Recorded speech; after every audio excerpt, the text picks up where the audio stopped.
Typical. Someone walked past. I wasn't ready. Oh, 6 shots. Absolutely love the shadows there. What you want to do is to expose for the highlights. Yeah, the shot turned out pretty well actually. Hey, welcome back to the channel. If you're new around here, I'm Seb and this is my channel all about mobile phone photography. Now, this week I thought I'd do a video a lot of people have been asking me about. What is the advantage of shooting in RAW? And is there a big difference between basic automatic mode and manual mode? Or is it easy to switch to shooting in manual? So in this video, whilst I go around showing you guys how I go on about shooting in manual mode, I'll also show you both the JPEG taken in basic and automatic mode versus the final edited RAW photo. Also make sure to stick to the end of the video where I'll share my plans for the future of the channel in 2024 as well as what to expect in terms of content. What a beautiful day to start the vlog, guys. Right, so what do I keep banging on about switching to manual all the time? So straight off the bat, I just want to say there's absolutely nothing wrong with shooting automatic, but switching to RAW and manual mode actually gives you the ability to have full control over the end result, if that makes sense. And what I mean by that is, you know, when you're shooting automatic, the camera makes all the decisions for you, but how does it know if you want to take, I don't know, let's say you're like a blurred panning shot or trying to purposely do a low light shot with some areas darker than the others? It just doesn't. And that's why switching to manual mode gives you full control over what you're trying to achieve, and that can be done also with any phone. So if you're, let's say, on iOS, you can always download like a third-party app like Halide or Moment. They're really good apps. I used to have them on my iPhone, and basically it allows you to shoot in manual mode. So before I start shooting in this location, I want to take you guys through my thought process on when I start shooting in manual. So basically the first thing is composition. Is there, I know it sounds silly, but is it interesting? Is there something interesting in a shot? And as well as choosing what lens I'll be using. So whether I'll be using a wide angle or telephoto. Then the second one is the ISO. So if you're shooting in a low light environment, you will want to increase your ISO. And if you're shooting like now, kind of daylight, you want to keep your ISO as low as possible. And then the third one is your shutter speed. So that will be dictated by what you're actually trying to shoot. So whether you want your subject to be blurry when it walks past or anything like that. So here in this case, whilst I wait for someone to walk past, I'll be sticking to ISO 100 because again there's a lot of light going around. So in terms of shutter speed, I will go for a higher shutter speed because I want to protect the highlights. So I just want to make sure my highlights are not blown up. So what you want to do is to expose for the highlights, so because it's much easier to recover the shadows. So what I'll do, yeah, that's about right. And now I'm just going to wait for someone to walk past. I'm going to half press it and frame it, reframe it. Yeah, quite happy with this one. Again, you'll see the results on the screen when I edited the picture. You'll obviously see the automatic version and the edited version, the RAW file edited. Now I like this one, it's quite interesting because of the long shadows. So I'm just going to wait for someone to walk past and I'll take the shot. So that's typical. I waited for someone to walk past, but yeah, no one. But at least you get the gist of it. I found this door there, and that green door really, can you see? There you go. Really kind of stands out. So I'm just going to wait for someone to kind of walk past and I'm going to take the shot. So at the moment I'm on 100 ISO and I'm going to increase the shutter speed. Yeah, got the shot. So just waiting for a bloke to walk past and obviously you'll see the edit, but it should be a nice photo. I just found this corner street here. I'm just going to wait for someone to walk past, but there's some really interesting shadows. So I think I'm going to set myself to 85mm. Done some test shots. Let's have a look. Looks pretty good. Typical. Someone walked past. I wasn't ready.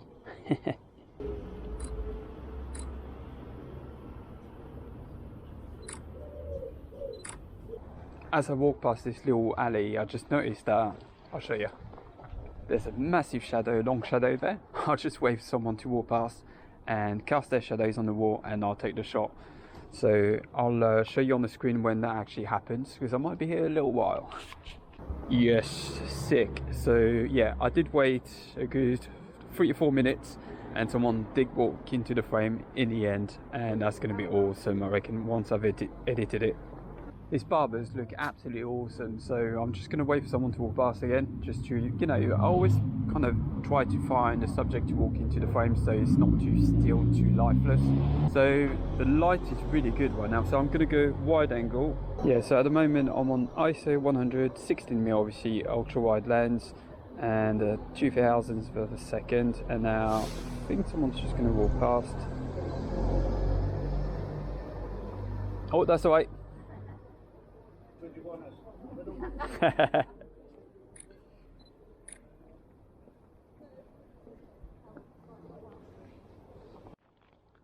Just going to take a second one, second angle, because it's too good of a scene right now with the light and all that to not to take the shot. So 85mm, 3200 of a second, and again I'm just going to wait for someone to walk past and take the shot. Yeah, perfect. Also took a another automatic. God, the automatic fries the picture, doesn't it? Very crispy. Right, I'm going to try to take the shot of the cathedral here. I'm just going to wait for someone to... Oh, actually... no, it's too dark now. I'm just going to wait for someone to walk into the frame.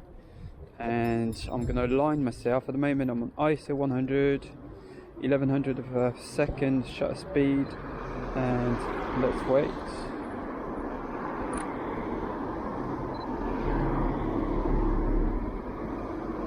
This corner shop is really nice, I like the colour. So I'm just going to take a photo here, again ISO 100, 24mm and 320th of a second. I'm just going to wait for, let's say, a bus or a car to get into the reflection. That should make for a really nice photo. Again, same story here, ISO 100, 85mm. I'm just going to wait for someone to enter the frame.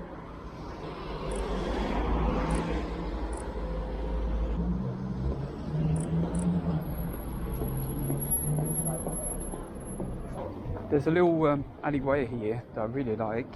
There it is.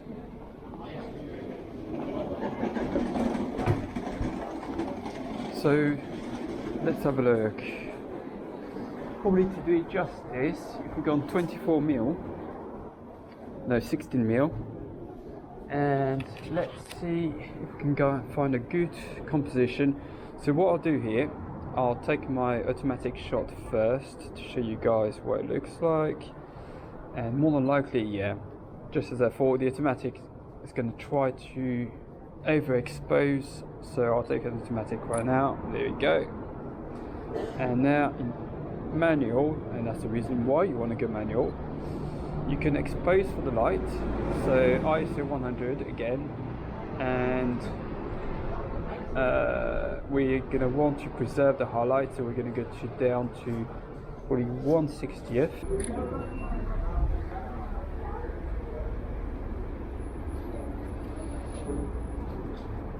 And that's the reason why I shoot manual, because it allows me to really tune all the settings to get a photo as close to what I've got it in mind. Right, so I'm going to try to take a photo that I haven't actually done before. I had to unmount the GoPro because otherwise, well, the Osmo, otherwise you wouldn't be able to see. I don't know if you can see on the screen. Yeah, I'm going to try to do a long exposure, and to do so, I'm going to have to use one of my filters, the ND1000, to be able to have the shutter open for a lot longer. We're talking about 3 or 4 seconds, and to capture the movement of people walking. So I think that should turn out pretty cool. So I'm going to attach the filter first. There it is. And now still on ISO 100, and I'm on the 85mm lens, and what I'm going to do now, I'm just going to increase the exposure to about maybe 4, I don't know, we'll have a look.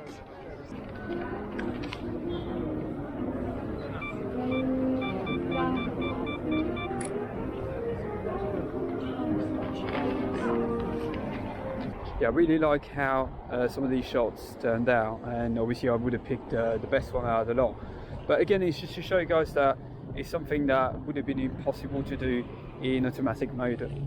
absolutely love how the light looks here. So I'm just going to take a couple of shots. 24mm, 640 CF/s, probably higher to keep the highlights. And I'm just going to wait for some sick shadows, long shadows here.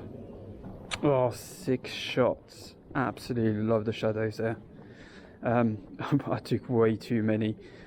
Just found this random puddle there, and on 85mm, I don't know if you guys can see, on 85mm that's going to do really nicely if I can get someone in the shot as well.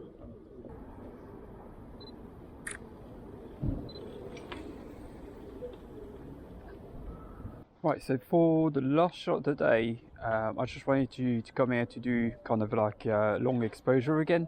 So I'm just going to set up the tripod and see what we can get.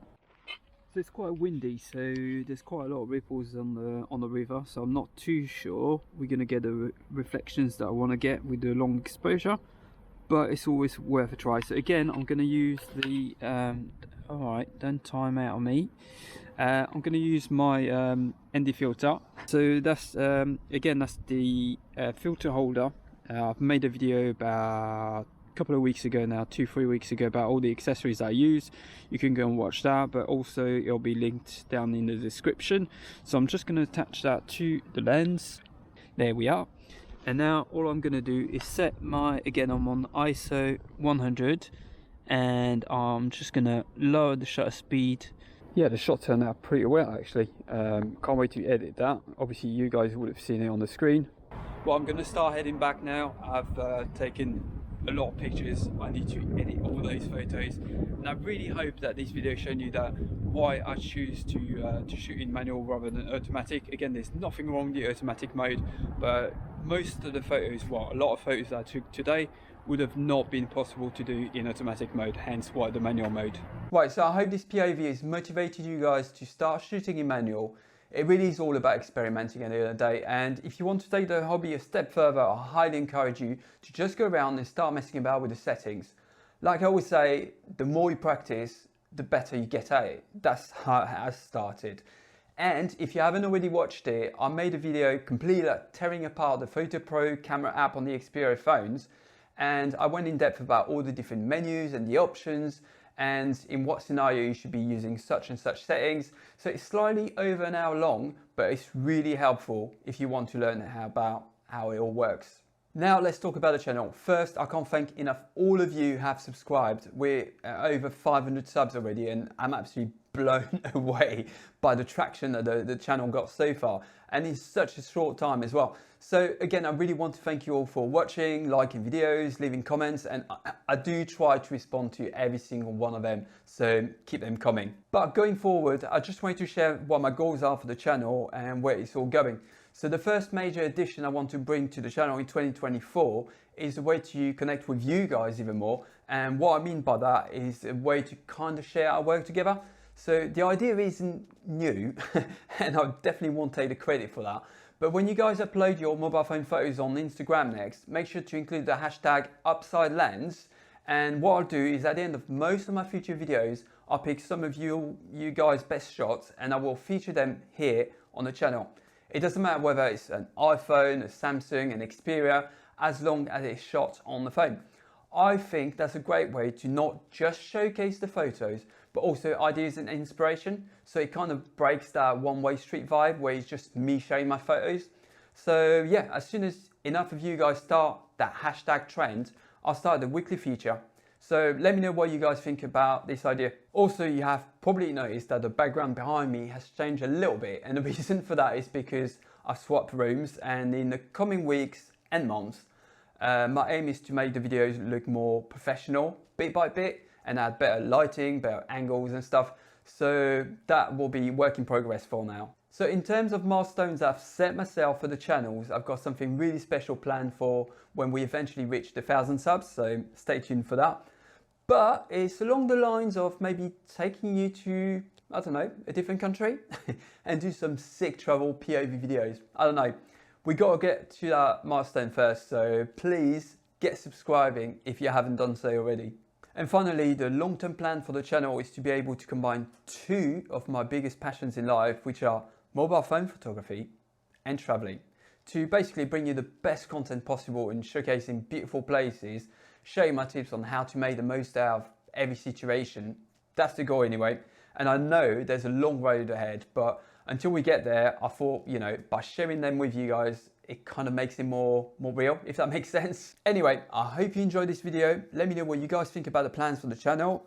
And as always, don't forget to like this video. So thank you for watching, and I'll see you all in the next one. Bye.